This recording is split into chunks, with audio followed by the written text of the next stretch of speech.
మన మోడీ గారు మరి గమనించాల ప్రజలారా, పేదరికంలో గ్యాస్, డీజిల్, పెట్రోల్, నిత్యావసర వస్తువులు కూడా పేదలు కొనలేని పరిస్థితులు ఈరోజు ఉన్నారు. మరి ముఖ్యంగా కనకుల చంద్రశేఖర్ గారు, మీరు ప్రజలను ఉద్దేశించి మీకు దమ్ము ధైర్యం ఉంటే మోడీతో ధర్నా చేయండి, మోడీతో ఫైట్ చేయండి. మీరు ఇతర తొందులే ఇలా బండి సంజయ్ అంటాడు, ఈయన కేసులో జైలు పంపిస్తాడు. నీ మోడీకి తమ్ము లేదు, నీకు తమ్ము లేదు, బీజేపీ కూడా తమ్ము లేదు. ఇలా ఢిల్లీ ఈయన దగ్గర కేసులన్నీ కూడా నువ్వు జైలు పంపలేదు అనొచ్చు. పంపించావా బండి సంజయ్ గారు? ఒక్కరోజు జైలు పంపించావా? నిక్కర మాపిలో ఉన్నారందరూ జైలు పంపించావా? వాళ్ళ కింద అమాయకులను తీసుకుని జైలు పెడతా ఉన్నారు. బండి సంజయ్ గారు ప్రజలను ఉద్దేశించి మాట్లాడారు. ప్రజలకు ఓటు కావాలని కూడా కాదు, ప్రజలకు కావాల్సినట్టు అవసరం వసతులు కూడా కావాలి. వేదికల్లో చేస్తున్నాం. ఈరోజు ఎంతవరకు సమర్థిస్తాము.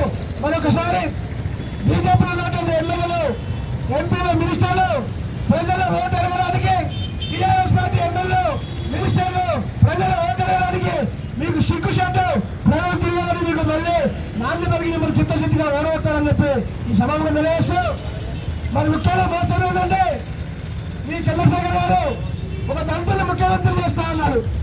ఇద్దరు ఉప ముఖ్యమంత్రులు చేస్తారని కళ్ళెత్తారు. ఇప్పటివరకు ఎక్కడ అడ్డా సాగలేదు. అంటే ఒక ముఖ్యమంత్రి హోదాలో ఏది ప్రజలకు హామీ ఇవ్వరా, ఏ కార్యక్రమం చేయొద్దా, నీకు చెప్పు శక్తికి రావాలి, నీకు చెప్పి పనులు చేయాలా? ఒకసారి గమనించాలా?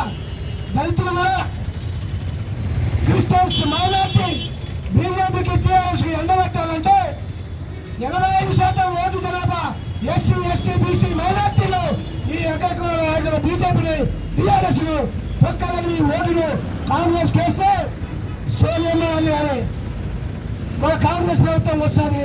సోనియా పేద ప్రజల కోసం, మరి రైతుల కోసం, ఈ ధర్మ కార్యక్రమంలో జరుగుతున్న మోసాల కోసం, రైతు బంధు కోసం మన కాంగ్రెస్ పార్టీ రేవంత్ రెడ్డి గారు ముఖ్యమంత్రి అయితే ఎన్ని కార్యక్రమాలు చేపడతారని చెప్పి ఈ సభలో తెలియజేస్తూ, పత్రిక మీడియా వారు కూడా మళ్ళీ చెప్తున్నారు. పేపర్లో రాష్ట్రం కూడా మేము చేస్తున్న ధర్నా, ఏ సమస్యల మీద పోరాడుతున్నామో, ఏ రోజు జరుగుతున్నామో ఇవన్నీ కూడా మేము పేపర్లో రాయాలని పేపర్ సోదరులందరికీ తెలియజేస్తారు. జై కాంగ్రెస్, జై కాంగ్రెస్. సోదరుల నాయకత్వం, రామేంద్ర నాయకత్వం, రేవంత్ రెడ్డి నాయకత్వం, హనుమంతు